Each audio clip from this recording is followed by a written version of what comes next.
welcome to the evening news. I am Olubomi Ajiboye Agbuola.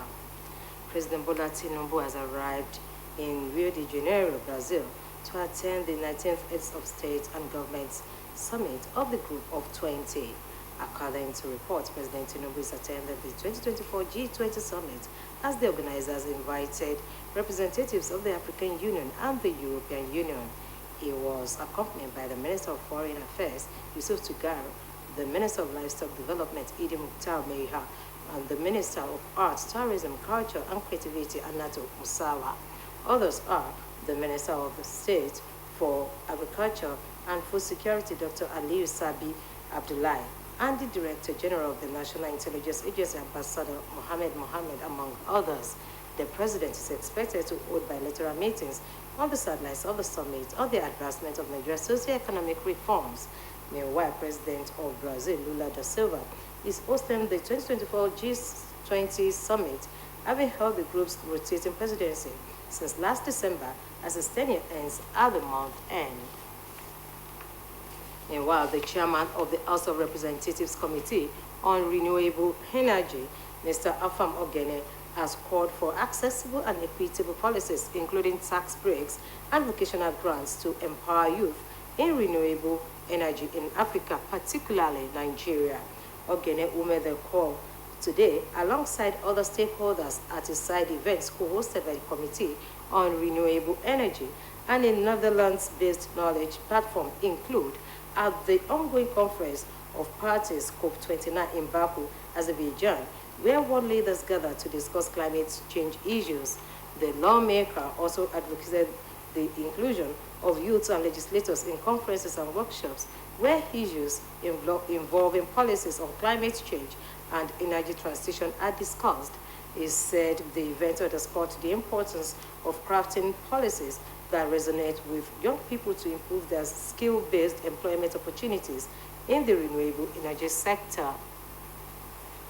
In the meantime, the deputy spokesperson for the House of Representatives, Mr. Philip Agbese, has disclosed that some state governors are threatening to deny federal lawmakers return tickets in the 2027 general elections if they do not withdraw their support for President Bola Tinubu's tax reform bills, now before the National Assembly for consideration.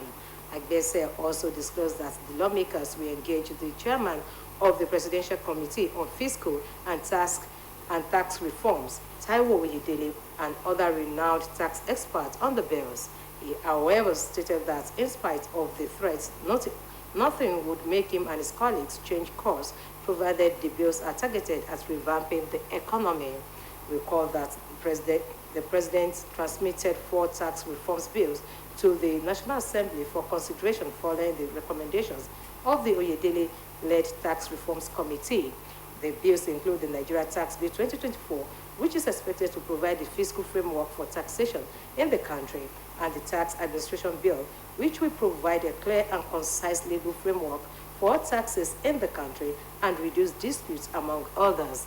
The 36 state governors have, however, demanded the withdrawal of the executive bills, citing the need for more consultation and public input. In the meantime, the President has rejected the Council of the Governors, insisting that amendments to some of the clauses can be made when the bills come up for debate in the Senate and the House of Representatives. The Nigerian Electricity Regulatory Commission, NERC, has issued a stern warning to electricity distribution companies, DISCOs, over the reported directive asking customers to pay for the replacement of faulty and obsolete meters. In a statement via its official X handle, NEC emphasized that such instruction contravenes the Commission's order number NEC/246/2021, structured replacement of faulty and obsolete end-use customer meters in the Nigerian electricity supply industry, which mandates DISCOs to handle meter replacement at no cost to customers.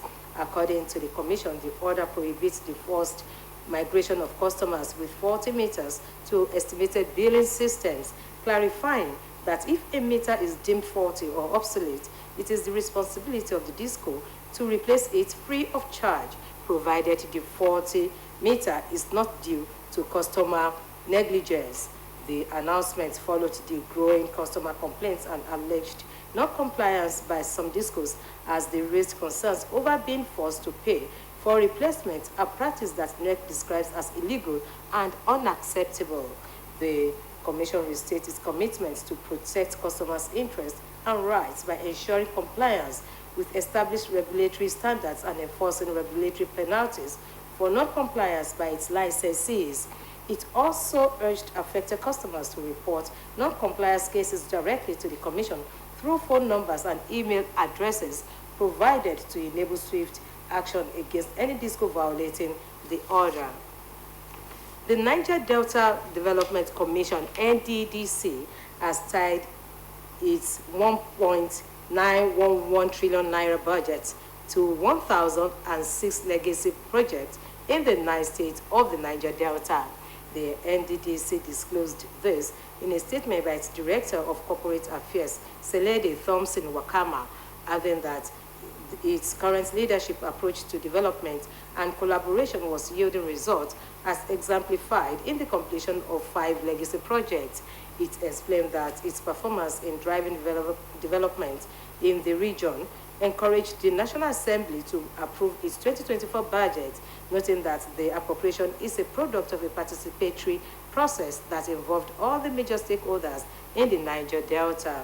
It was learned that the 2024 budget planned to raise 1 trillion naira from development and commercial banks to complete 1,006 legacy projects across the region is pragmatic to build roads, bridges, electricity projects, school buildings, hospitals, shore protection, and reclamation. Spokesperson to Osun State Governor, Malam Olawale Rashid, said the anti-democratic utterances of the national chairman of the All Progressives Congress, Dr. Margan Duje, contrast sharply with the democratic credentials of President Bola Tinubu.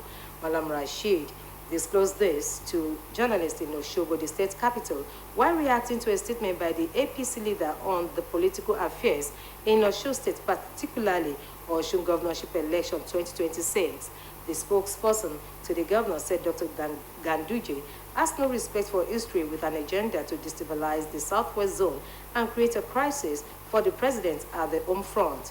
He expressed disappointment that the APC national chairman does not know the electoral contest depend mostly on local indexes and factors, but what obtains in Edo and Ondo are different from political facts on ground in Osun State. According to him, Osun State is the cradle of Yoruba people, where political freedom is cherished alongside resistance to electoral fraud for a meaningful democratic governance. Malam Rashid noted that the ruling party, the People's Democratic Party in Osun State, receives thousands of the campaigns from opposition parties with a strong mass movement that cannot be overrun by a party chairman who does not have the mandate to ignite conflict in the Southwest Zone. Minister of Arts, Culture, Tourism, and the Creative Economy, Hannatu Musawa, has congratulated Nigeria's Chidinma Adesina on outstanding achievements as the first runner-up of the 2024 Miss Universe pageant. According to reports, the minister conveyed a congratulatory message in a statement in Abuja. Musawa describing Chidinma's remarkable feat as a testament to her dedication, resilience, and passion for excellence. She said Adesina's accomplishment not only brings pride to Nigeria, but also inspires a generation of young women to strive for greatness.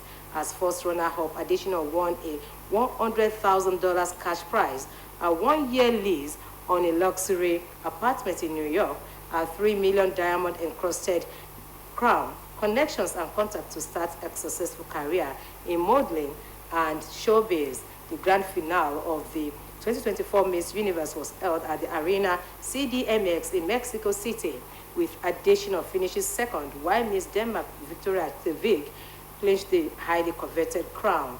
The first runner-up, who is the highest-ranked African contestant of the competition, was also crowned Miss Universe Africa and Oceania, making it the continent's highest placement in Miss Universe history. Moving on to sport, the hope of Libya, Benin, and Rwanda playing in the next African Cup of Nations in Morocco is set to be determined in courtroom and not on the field.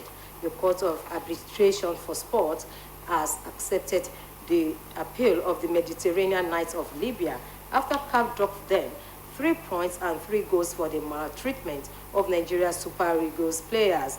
The final round of the qualifier will go on today as planned, but the decision of CAS might change the scenario if it goes in favor of the North African country. According to CAS, the matter will be heard at the end of November, with Super Eagles currently topping the group with 11 points, followed by Benin in second position with 7 points, with Rwanda and Libya occupying third and fourth positions, respectively. While on the foreign scene, Gabon's military rulers announced their new constitution had been overwhelmingly approved in a referendum, according to a provisional result is published marking a new chapter for the oil-rich African nation. The new constitution sets out a vision of a presidency with a maximum of 2 7-year terms without prime minister and dynastic transfer of power.